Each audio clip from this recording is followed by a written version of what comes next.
जय Shri Ram. Income tax GST की दुनिया में आपका वेलकम है। आज का टॉपिक है related to reversal of ITC in case of exempt supply. तो वो सेक्शन 17 सबसेक्शन 2 वो क्या बोलते हैं, मतलब सबसेक्शन 1 बोलते हैं कि जो पर्सनल पर्पज में आप कोई भी गुड्स सर्विस या कैपिटल गुड्स यूज कर रहे हो, ठीक है, तो आपको 17(1) के अकॉर्डिंग आपको आईटीसी रिवर्स करना पड़ेगा। कैलकुलेशन कैसे होगी? As per rule 42 and rule 43। 17(2) क्या बोलते हैं? सेक्शन 70 सबसेक्शन 2 बोलता है एग्जाम सप्लाई का रिवर्सल करना पड़ेगा। सेक्शन 17 सबसेक्शन 3 में एग्जाम सप्लाई की डेफिनेशन गिवन है। अगर आपने कोई भी एग्जाम्प्ट गुड्स है, मतलब जो अपने इंडिया में सेल आपने की है कि मैं सप्लायर हूँ, मैंने इंडिया में किसी भी पर्सन को एग्जाम्प्ट गुड्स सेल करी, ठीक है, तो मेरे को इनपुट और इनपुट सर्विस का आईटीसी रिवर्स करना पड़ेगा under rule 42 and capital goods का रिवर्स करना पड़ेगा रूल 43 में।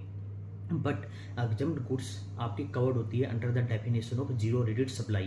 कि जीरो रेटेड सप्लाई क्या बोलती है? वन, आपने एक्सपोर्ट सेल की, और दूसरा बोलते हैं सप्लाई करी एसईजेड को, तो वो जीरो रेट सप्लाई होती है। और zero rate supply treated as a taxable supply, hence there is no requirement to reversal of input service capital goods under rule 42 and 43 respectively. ठीक है, तो इसका मतलब क्या हुआ कि आपने एग्जाम्प्ट सेल इंडिया के बाहर बेची, मतलब एक्सपोर्ट सेल की, तो है तो एग्जाम्प्ट, बट इस केस में आपको कोई भी आईटीसी रिवर्स नहीं करना। ये आपका इंपॉर्टेंट पॉइंट रहेगा।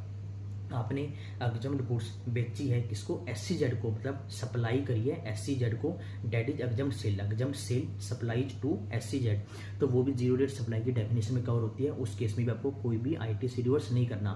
तो आपने पहले एक्सपोर्ट किया, दूसरा आपने एसईजेड को सेल किया। सेल किस टाइप की होगी? टैक्सेबल सेल हो सकती है, exempt sale, nil rated sale, no taxable sale. तो किसी भी टाइप की आपने सेल की है in form of export sale and SEZ sale which is covered under zero rated supply, तो उस केस में आपको कोई भी आईटीसी रिवर्स नहीं करना। तो वो आपको ध्यान रखनी है कि आप बुक्स में मतलब जब भी आप सेल करते हो तो एग्जाम्प्ट सेल का आईटीसी रिवर्स करना होगा जो कि आपने इंडिया में सेल की है। इंडिया में आपने सेल की एसईजेड को एग्जाम्प्ट सेल, तो उसका रिवर्सल नहीं होगा। और एक्सपोर्ट सेल तो आपकी हमेशा इंडिया के बाहर होती है, तो उस केस में आपको कोई भी आईटीसी रिवर्स नहीं करना।